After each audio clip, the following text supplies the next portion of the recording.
Good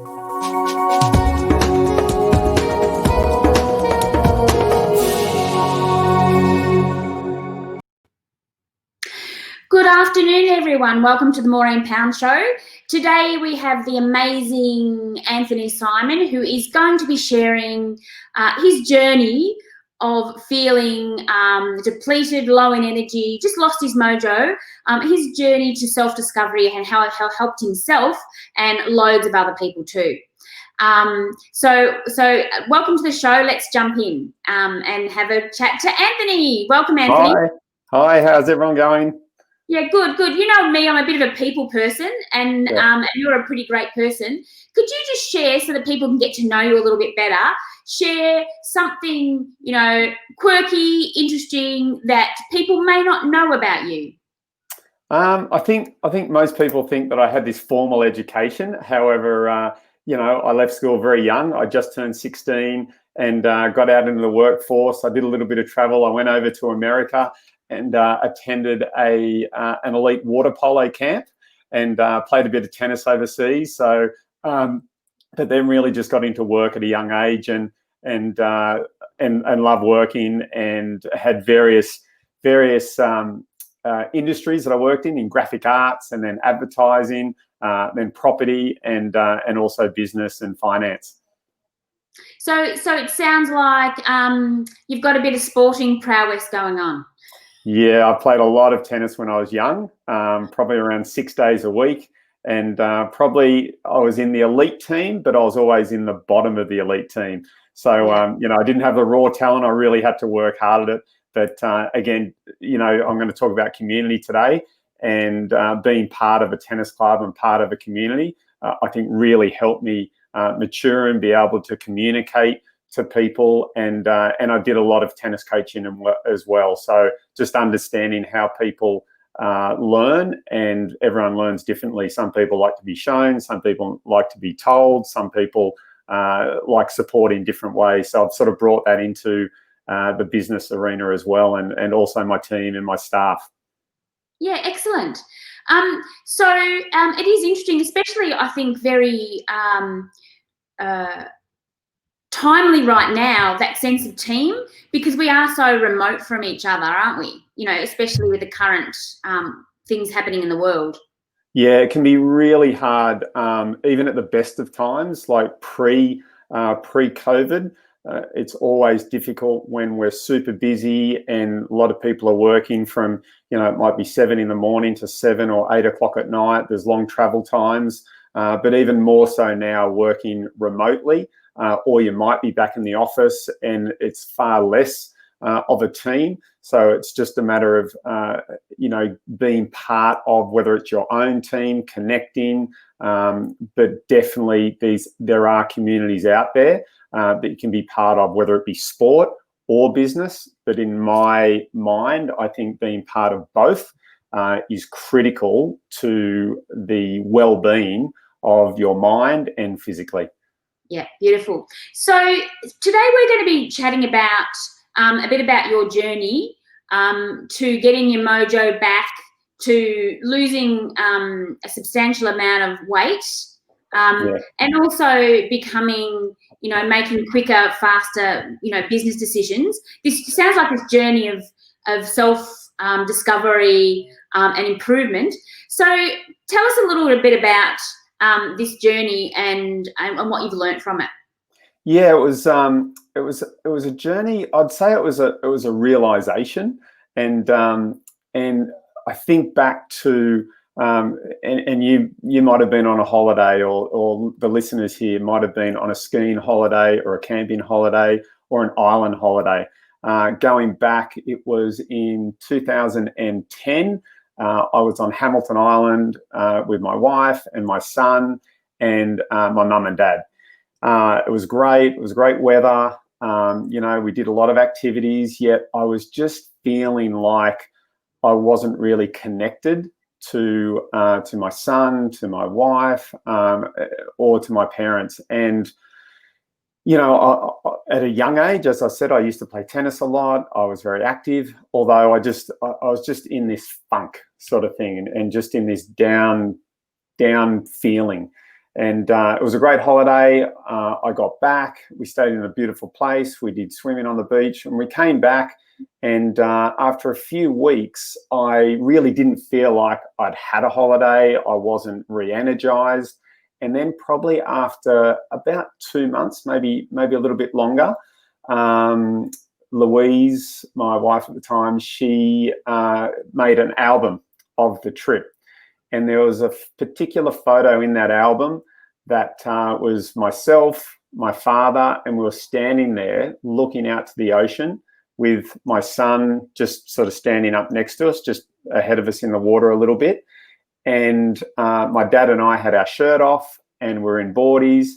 And I had a realization then, and it was oh my gosh. And my back looked very similar to my father. Now, imagine a man in his early 60s at the time, and he was around about 125 kilos. I don't know what that is in pound, if anyone's into the pounds, but 125 kilos. And I had similar concaves to my father. And I went, no, this is just not on. And it just hit me. I want the energy to spend time with my boy. We wanted more kids. So really, it was that time I said, this is why I don't have the energy. And I really needed to change things or look inside and around me and what sort of environment that I'm in. And I just needed to change things. So for me, obviously people talk about diets and, Atkinson diet or all these other ones. I don't even know what any of those are to this day. I came back, I was 99.9 kilos. I never got to 100. Yay! Yeah, I never got to 100. People say, oh, yes, you did. Yes, you did. It's like, no, actually, I didn't. I was 99.9. And I thought, okay, I've got to get back to 80 kilos. That was what my goal was, because I was always around about 82, 83. And for me, it was just a mind shift. And I was just went, okay, generally we know, everyone listening to this knows what good food is and what bad food is. Like we know. We know if we're going to have, a beer. We know if we're going to have a block of chocolates. But probably one thing we don't know is how many kilojoules or calories is in that and what it takes to actually burn that off. And for me, I've never been on a diet, as I said, but it was all about just simple maths. I was good at maths when I was young, and I thought, okay, calories in the body and calories out, expenditure. So you just have to, if I want to lose weight, I just have to eat less calories than I'm burning off, and I'll lose weight. Pretty simple. And it literally is that simple. So I just started to, drink more water, because I knew water, bodies are made up of something like 70 or 80% water. I don't know, something like that. But these things we generally know. And I just used my common sense to say, okay, I need to change these things. So what happened was I was super overweight. I wanted to get my bike back on the road, and I got a service. And I remember picking it up from the service. I lived around literally 2 kilometers from the bike shop, and I rode back, and I got back and I had severe asthma. And, Maureen, we might talk about later how we've done an 800-kilometer bike ride a little later on, and you might think, wow, is that really true? Like, I had severe on the ride. Yeah, I had severe asthma, and I got back and I thought, this is insane. So that was another bit of a injection and realization. But, so I just started to generally no exercise. It was just walking, and I was losing just short of 1 kilo a week, which is insane. But it was I think you can lose weight. Well, I know you can lose weight without jogging, without walking 10 kilometers a day. But I did just walk a little bit, a couple of kilometers a day, and then just built up to that. And as I lost weight, my energy levels were starting to go up. But it's not all about weight loss, and it's not all about physical fitness energy. It's about what we're putting into our bodies. And, I just stopped eating a lot of this junk food that I came into a bit of a rut on, which it only happened over 5 years. I think I put on, it was slow, but in hindsight, it was kind of put on 20 kilos over 5 years. I reckon that's a lot, right? Everything's kind of, and people didn't realize, but I just put on weight in my face and in my arms, in my, just everything kind of just went out. It wasn't around the tummy, it was just everywhere. So for me, it was about, just slowly changing my food patterns. And believe it or not, I started to eat more regularly than less. And I started to always have breakfast. I never missed breakfast. I had breakfast because that was the energy for the day. I would eat at, around 10:30, just some nuts and some seeds. I would eat at lunchtime. I'd have a snack in the afternoon. And over the past probably 5 years, I've spoken to a lot of tradies that generally start work, that they might leave home at 6 a.m. They have breakfast, they have their, egg and bacon roll, super early. They have their coffee and then they don't eat till sort of 11 or 12 o'clock. And they wondered why their energy levels were down because they were going, 5 hours without eating. And likewise for busy people working in an office, you might leave home, you might travel to work, or you might, dropping off your kids. Life happens, but we do need to refuel our bodies. And, I speak to a lot of people and they say, and my parents, I say, I'll make you some lunch if I go see them. They're in the Southern Highlands of Sydney. They're like, we're not hungry. It's like, well, you shouldn't eat when you're hungry. And I liken, do you fill your car petrol up when you're empty or before you're empty? You're not going to wait until you're on empty to fill your car up. So why should we wait until our bodies are on empty before filling it up? Now that's with food, that's with, connection to others. Don't wait until you feel the need or the urge. Give yourself that whether it be energy or that outlet before you actually need it. And that goes into some other things that hopefully we've got time to talk about. And that is just thinking back to what really excites you, what gives you enjoyment. There's a saying in business, and work for that matter, find a job that you love and you'll never have to work another day in your life. And sometimes it's about doing a job that you enjoy. You mightn't love it, but what that job allows you to do, you love. And, there's also a saying, money doesn't make happiness.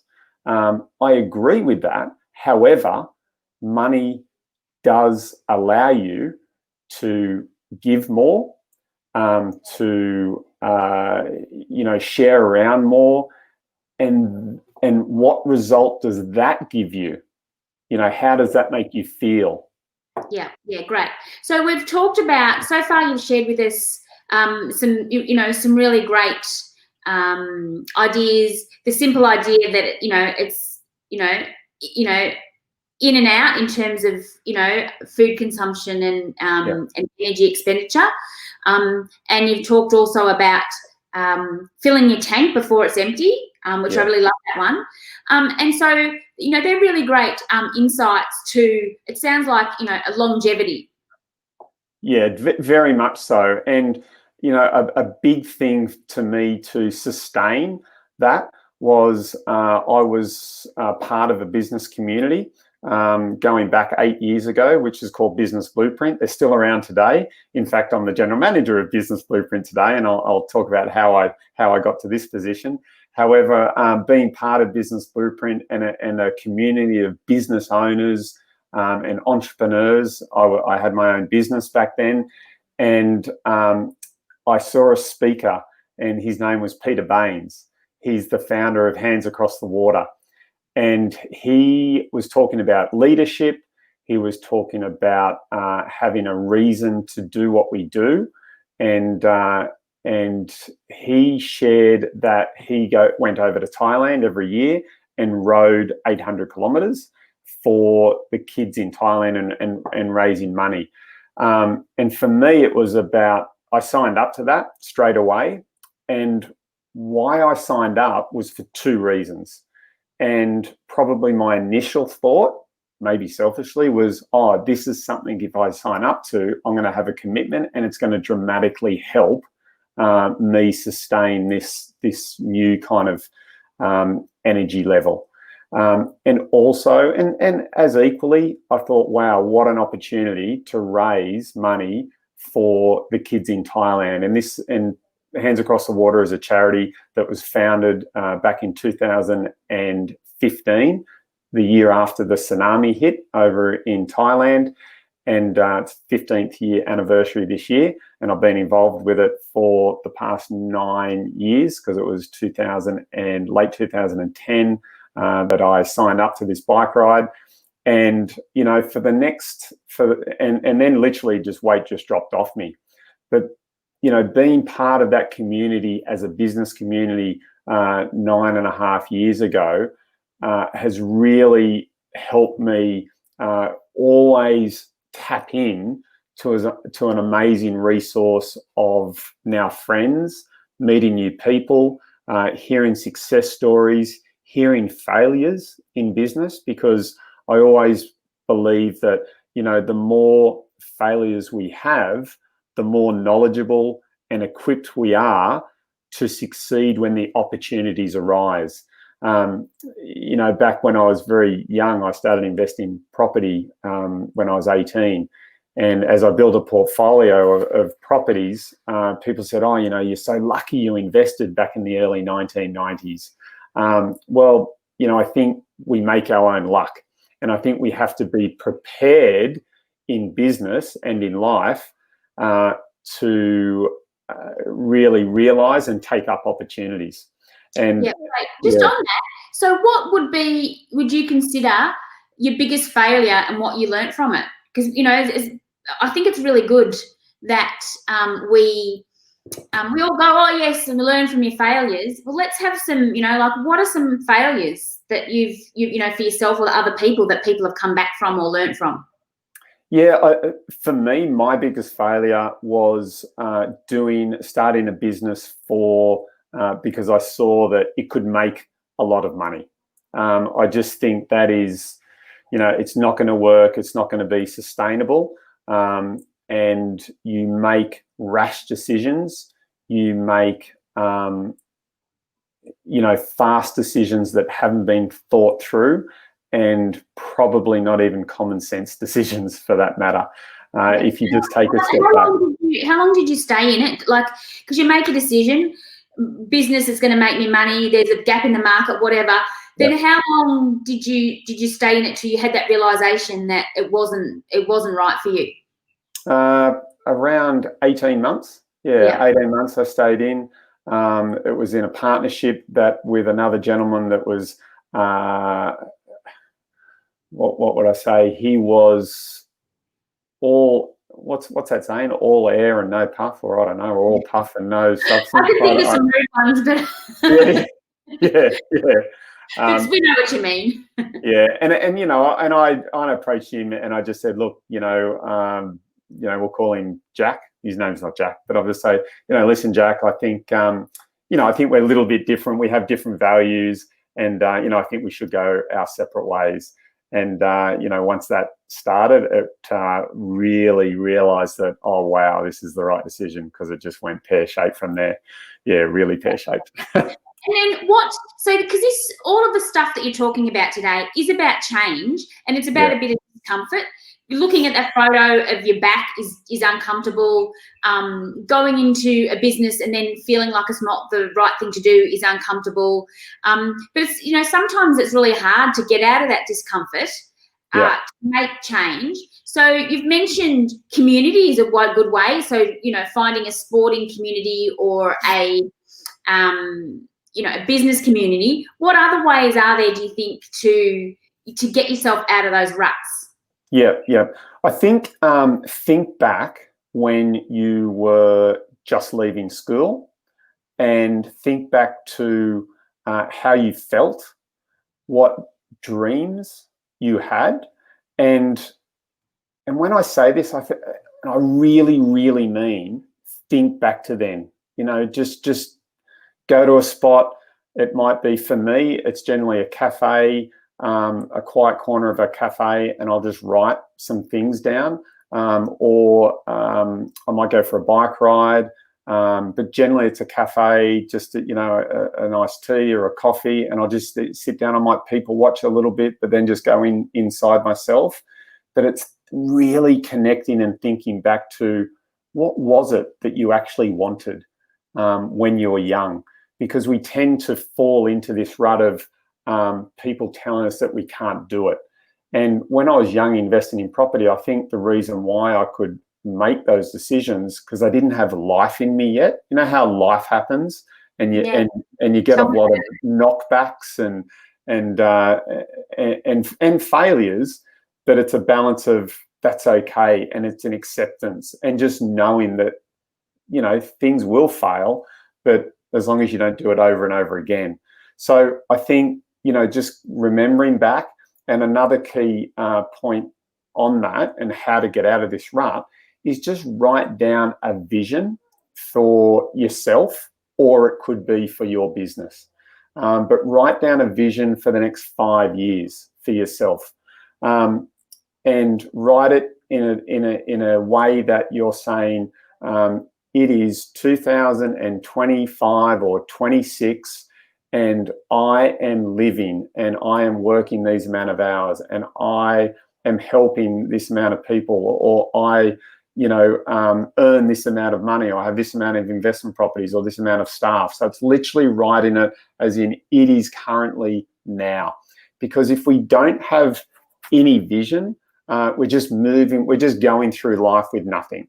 And there's another saying, you know, with no plan, you're planning to fail.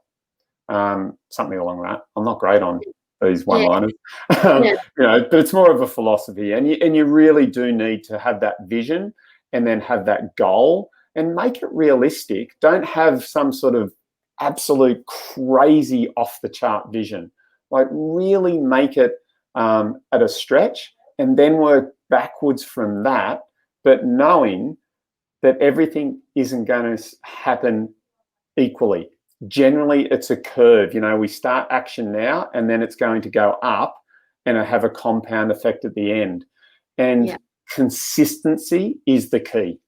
Okay, consistency in anything we do, whether it be cold calling, ringing up clients, whether it be exercise, whether it be eating or drinking, whether it be, you know, listening to podcasts, whether it be connecting to your mentors and getting education, or reading 5 pages a day.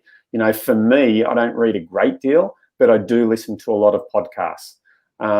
So that it's consistency and having that vision and goal and redoing that, whether or not minimum once a year, but ideally, if you ask me, it would be every 3 months. Just reassessing, is it, because we can change our goals and our visions, and then we must redo our goals. And just on that, because I often feel like we do the goals without the vision. Yes. So you might say, oh, I want to, you know, lose 15 kilos, which is not a good goal in itself, you know, because it's just about the weight loss. It's not the vision for what it's going to give you. So your example of the weight loss one was the vision of being able to, you know, play with sport with your son and with, you know, the child, your beautiful daughter who came next. So I think it's a real good distinction to have between that vision and also the vision being yours. It doesn't have to be somebody else's. Yeah, definitely. And likewise, it doesn't have to be someone else's. But also, if you don't have a reason why, you might be a little bit lost in setting that why for yourself. It might be a why for someone else.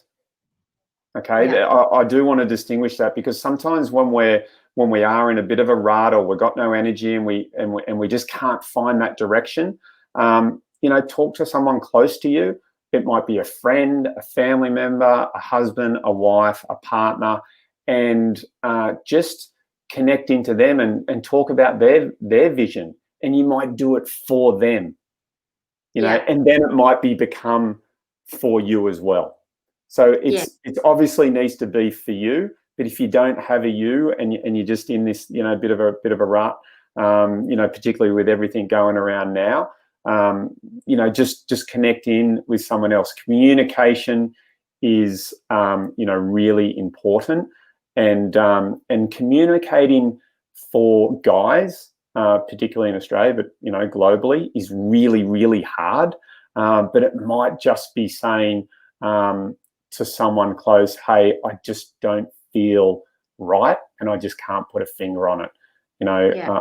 I don't want to go into it now, but I just want you to know that I just don't feel right, Yeah. or I want to change something.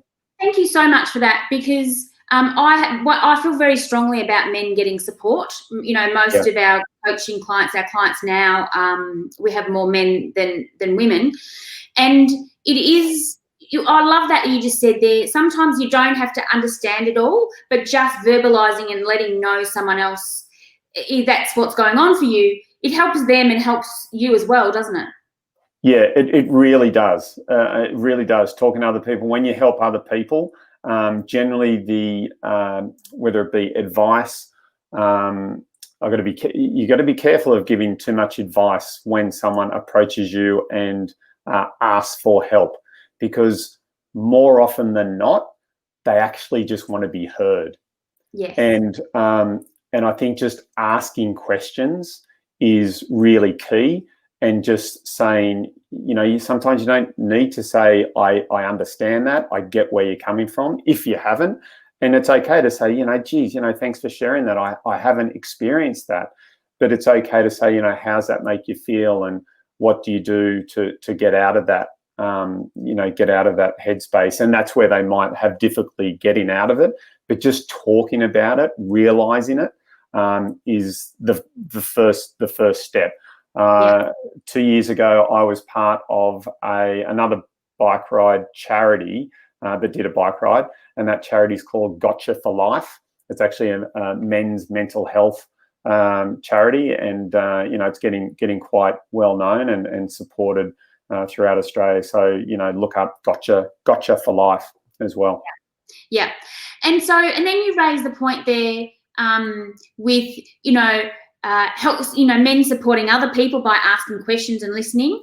But also, who did you talk to when you had your rut? Like, you know, tell me about that. Yep, I actually, Louise, my wife, we have separated about 4 years ago. But in saying that, we literally talk and message every single day still. We've got a phenomenal relationship. You know, we just grew in different directions.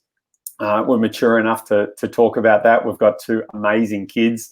You know, we still message each other and say, you know, geez, we wouldn't have kids with anyone else. We're so fortunate, which is great. But I spoke to Louise and just said, you know, I'm just not in a good space, not in a good headspace. I was very stale in my career, and I touched on at the start of this podcast and filming that I've had different careers. And it just so happened that kind of every 10 years I changed careers. You know, I started when I left school in the graphic arts industry, and then moved into, I had a small advertising agency, which I sold in my late 20s and got out of, and went into the property industry, because I started investing in property when I was 18, quite young, and I was very passionate about property. So I wanted to share my story with people. And that's what I did. I met a gentleman and he said, look, you know, come and work for me and just share your story, how you build a portfolio of properties. So I did. I worked for him for 2 years, and then started my own business again. And that's where Louise and I met, and we built that business. We had that business for 14 years. Along that, I had a share in a financial planning and mortgage broking business. And then in my early 20s, I went to Nepal on a 20-day hike with my accountant, who also, you know, really good friend, and I was doing a lot of bike rides with. And just, you know, I just thought about am I happy? Yes, I'm good at what I do. Yes, business was going well, but I kind of wasn't being fulfilled and I needed a change. So that's where an opportunity came up to actually, when I sold my businesses and I was still part of Business Blueprint, Dale Beaumont, the founder, he said, look, you know, why don't you come on and do some consulting at Business Blueprint? So that's what I did. Like that's, you know, I was a consultant for a little while at Blueprint. And then, you know, in recent, well, going back probably around 4 years ago, I had a few years off. I had some investments and I had a past business issue that I had to deal with and work out. And then I was just about to start a new venture in property and online. But Dale said, look, you know, Emma, the general manager, was just about to have a baby at Business Blueprint. And he said, why don't you come on as general manager here at Blueprint and for 10 months. So I came on board.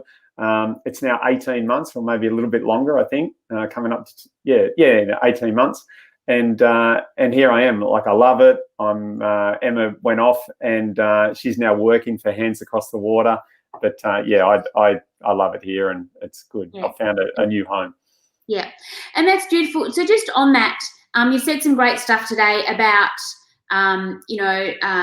we've talked about losing weight. We've talked about writing down your vision and being clear about that, you know, doing it in the now. You've also talked about this great community. I wanted to give a shout out to the community as well, because I joined the community shortly after my mother died and I was feeling very lost and down, and I just was floating in the business and not doing anything. And Business Blueprint have been a really great community for me. You know, for me, yes, there's all the resources under the sun and they're absolutely amazing. The people have been, you know, fantastic. I ended up doing the bike ride, and then after the bike ride, that egged on my love life. Woohoo! So, certainly, I remember. So much for me. So just a really big shout out to Business Blueprint. So Anthony, thanks for sharing that, all that there's amazing insights today. I really admire you as a person, and also that you are one of those males out there who is really open and raw and honest. And I think you help a lot of people by being that sort of person. So thank you for that. Yep, awesome. Yeah, you know, and I want to let everyone know, if they want to have a chat with me, just reach out. Just pop me an email, anthony@businessblueprint.com. You know, feel free, or anthony@anthonysimon.com. Just reach out if you want to have a chat. I'm more than happy to speak to anyone, whether you're listening to this now or you're listening to it in 6 months or 3 years' time. Just reach out anytime. Yeah. Reach out to Anthony. You know, it might be something that you just want to get clear about, or you want to hear more about Business Blueprint or the sense of community, or any things that Anthony's spoken about today. So it's anthony@businessblueprint.com.au. So thank you so much for joining me here today, Anthony. Love talking to you as always. Absolute pleasure. Thanks, Maureen. Appreciate it. Okay, thanks. Bye. And thank you for joining us today. Hope you've had fun chatting with Anthony Simon. I sure have. You can join in more of the fun at globalteams.com.au for more business insights. We have a great downloadable to support you in your business, what a VA can do for you. And lots of great blogs and video content. So wherever you are in the world, hope is all well with you, and we'll see you next time.